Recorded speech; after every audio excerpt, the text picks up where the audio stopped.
Hello sa inyong lahat! Sa video na to, isasagutin natin ang katanungan ni Funko Pop Candy 8765. Sis, mura lang ba ang mga boarding house dyan na pag-stayan while looking for job? Thank you so much sa lahat ng info. Very helpful mo.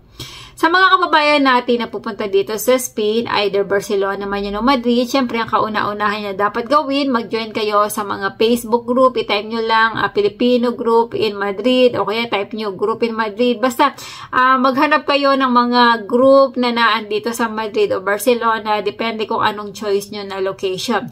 Ngayon, doon kasi kayo unang-unang makakahanap ng inyong mga boarding house na pag-i-stayan, either bed space man yan o kwarto. Regarding naman sa payment kung magkano ang upa, dahil nga bago ka pa lang, maghahanap ka pa lang ng trabaho, araw-araw ay uuwi ka pa doon sa boarding house na iyong titirhan. Example natin, ang gusto mo ay bed space lang, syempre mas mura-mura yan dahil nga hindi mo solo yung kwarto, either dalawa kayo, tatlo, apat, 6, kasi meron akong na-try na 6 kami sa isang kwarto. Siyempre, pag dami nyo sa kwarto, pag baba noong babayaran nyo as a bed spacer. Depende lang din yan sa landlady kasi meron ibang mga landlady dito na talagang ginagawa na nilang negosyo ang pagpapaupa sa bahay na kinuha nila para sila ay makadiscount na, makabawas na sa kanilang expenses. Ayan, ngayon ang range ng bed spacer dito kapag ikaw ay daily pa uuwi dun sa boarding house, syempre araw-araw ka magkukonsumo ng tubig at kuryente, ay mas mataas. Ito ay nasa 150 hanggang 200 euro. Depende kasi nga yan kung ilan kayo sa kwarto. Kung kayo naman ay madami-dami sa kwarto, pinaka-minimum na talaga yan ay 150. Not sure lang ako kung meron pang 150 sa ngayon kasi nga mataas na ang bill ng kuryente. Tapos, kung halimbawa naman in the future magpapalit ka ng trabaho, kung dati ang inuupa mo ay 150 or 160 dahil nga ikaw ay Sabado at Linggo na lang mag-uuwi doon sa boarding house dahil ikaw ay stay-in sa amo mo, ay mababawasan yan ng nasa 120 or 130. Depende lang din kasi talaga yan sa pag-uusap nyo noong may-ari ng bahay. Kasi nga, bawat boarding house ay magkakaiba ng singil.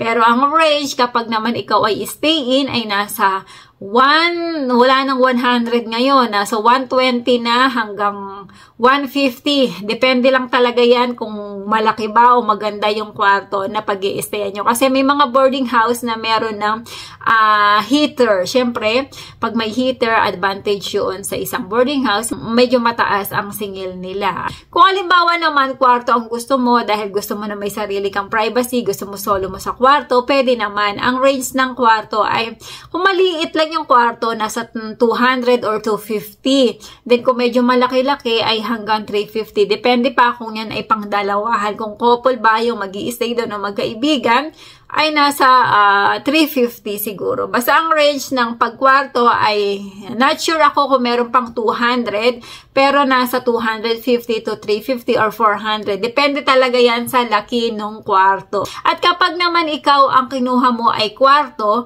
mapa-stay in ka man o stay out sa trabaho mo, ay ganun lang din. Parehas lang din ng singil. Kasi ang inupahan mo ay kwarto, hindi naman bed space. Kaya lang, minsan may consideration yung may-ari na dahil ang trabaho mo ay halimbawa ikaw ay stay in sa bahay ng amo mo, Sabado at Linggo ka lang, ay minsan binabawasan nila or kung halimbawa ay separate yung bayad ng bill, ikaw ay medyo mababa kasi ilang araw. Basta depende yan sa landlady na inyong titirhan at depende sa laki ng inyong uupahan na kwarto. Kaya pagdating nyo dito sa Spain, iba-iba ng sitwasyon. Iba-iba kasi maririnig nyo kung naka-join na kayo sa mga Facebook group dito sa Madrid, ay napakarami ng complaint. May complaint ang mga boarders at may complaint din ang mga landlady. Minsan nagtatalaktakan sa social media regarding sa kung ano ba, kung sino ba ang tama, kung ano ba, ganito, ganyan.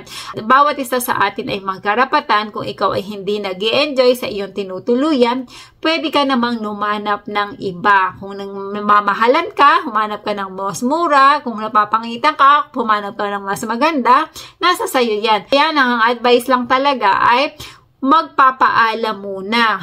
Wag naman yung magpapaalam ka at bukas ang iyong alis.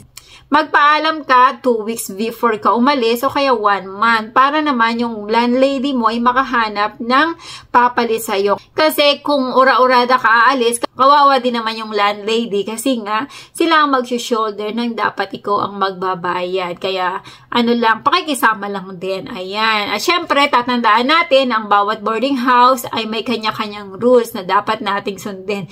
Nasa pag-uusap nyo din naman niya kung ikaw ay sang-ayon o hindi. Kung hindi ka sang-ayon, free ka na humanap ng iba. Ayan, maraming salamat at sana ay may natutunan kayo sa video kong ito.